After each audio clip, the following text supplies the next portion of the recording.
नमस्कार। आज हम एक बहुत ही खास और पूज्य ग्रंथ पर बात करेंगे, श्री रामचरितमानस। हमारे पास जो जानकारी है वो इसकी पूजा विधि, इसकी बनावट और इसके महत्व पर थोड़ी रोशनी डालती है। अच्छा। तो कोशिश यही रहेगी कि इस महान रचना को थोड़ा और गहराई से समझें। एक दिलचस्प बात यह है कि पाठ शुरू करने से पहले ना एक खास विधि बताई गई है। हाँ, मतलब श्री तुलसीदास जी, श्री वाल्मीकि जी, शिव जी, हनुमान जी, हाँ। इन सब का पहले आवाहन और पूजन होता है।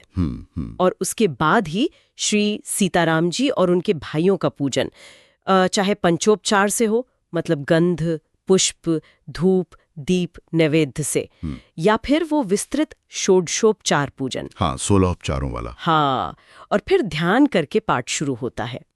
ये क्रम भी अपने आप में काफी गहरा है ना? बिल्कुल।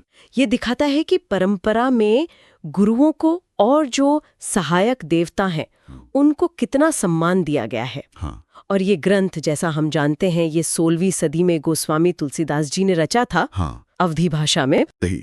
और उत्तर भारत में तो इसका पाठ बहुत ही प्रचलित है। हाँ, रोज का पाठ होता है कई घरों में। और इसमें श्री राम का जो चित्रण है वो भी खास बताया गया है। हाँ, ये बहुत महत्वपूर्ण बात है। देखिए, रामचरितमानस में श्री राम मर्यादा पुरुषोत्तम है। मर्यादा पुरुषोत्तम यानी वो ईश्वर है, सर्वशक्तिमान है, लेकिन फिर भी वो मानवीय मर्यादाओं में बंद कर रहते हैं, उनका पालन करते हैं। अच्छा। ये महर्षि वाल्मीकि जी की जो रामायण है उससे थोड़ा अलग है। उसमें श्री राम एक आदर्श चरित्र मानव के रूप में है, जो हमें सिखाते हैं कि जीवन की मुश्किलों के बावजूद सही रास्ते पे कैसे चलना है। रामचरितमानस ज्यादातर परमात्मा श्री हरि विष्णु के अवतार राम पर केंद्रित है। तो मतलब एक ही कथा पर उसे देखने के, समझने के दो अलग अलग दृष्टिकोण, दोनों ही बहुत गहरे। बिल्कुल। और तुलसीदास जी ने इसे लिखा कैसे है, मतलब काव्य के रूप में? हाँ, काव्य के रूप में। स्रोत बताते हैं कि इसमें दोहा, चौपाई, सोरठा, छंद, इन सब का प्रयोग हुआ है। जी हाँ, बहुत सुंदर प्रयोग है। इसमें लगभग 1074 कड़वक हैं, जो छोटी छोटी काव्य इकाइयां हैं। कड़वक? हाँ, जिनमें ये दोहे और चौपाइयाँ एक साथ गुंथी होती हैं। और अगर आंकड़ों की बात करें तो चौपाइयाँ 9000 से ज्यादा है, दोहे 1100 से ऊपर। वाह, काफी विशाल रचना है। हाँ, और सोरठे, मंत्र, छंद सब मिलाकर एक भव्य संरचना बनती है।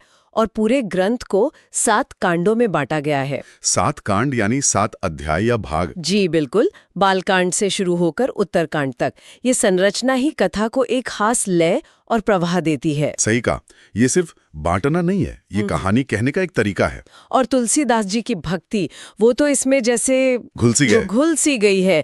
उन्होंने खुद ही लिखा है, रामचरितमानस में भी और विनय पत्रिका में भी। हाँ, क्या लिखा है? कि श्री राम का चरित्र ही ऐसा निर्मल है, ऐसा पावन है कि जो एक बार सुन ले वो सहज ही उनका भक्त बन जाता है। और इसी वजह से आप देखिए, इस ग्रंथ का उत्तर भारत पर सदियों तक कितना गहरा असर रहा है, लोगों के जीवन पर, उनकी सोच पर, उनकी पूजा पद्धति पर। हाँ, एक तरह से सांस्कृतिक और आध्यात्मिक जीवन को इसने आकार दिया है। बिल्कुल, ये सिर्फ एक धार्मिक ग्रंथ नहीं रहा, ये एक लोक प्रचलित जीवन का हिस्सा बन गया। तो अगर हम संक्षेप में देखें तो श्री रामचरितमानस 16वीं शताब्दी का अवधी भाषा का एक महान ग्रंथ है। जी। रचनाकार गोस्वामी तुलसीदास। इसकी अपनी एक खास संरचना है जिसमें कई तरह के छंद हैं और ये 7 कांडों में बटा है। सही। इसमें श्री राम को मर्यादा पुरुषोत्तम दिखाया गया है, ईश्वर होते हुए भी मर्यादा पालक। और इसका उत्तर भारत में बहुत गहरा सांस्कृतिक और आध्यात्मिक प्रभाव रहा है। बिल्कुल सही कहा आपने। और यहीं से एक विचार, एक सवाल मन में आता है सोचने के लिए। हाँ, बताइए। मर्जी से मानवीय सीमाओं और मर्यादाओं में रहते हैं। हाँ। तो उनका ये चुनना, ये दिव्यता के स्वभाव के बारे में क्या कहता है?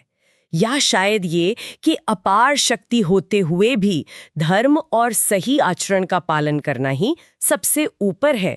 वाह, ये तो बहुत गहरा सवाल है। हाँ, ये एक विचार है जिस पर मनन किया जा सकता है।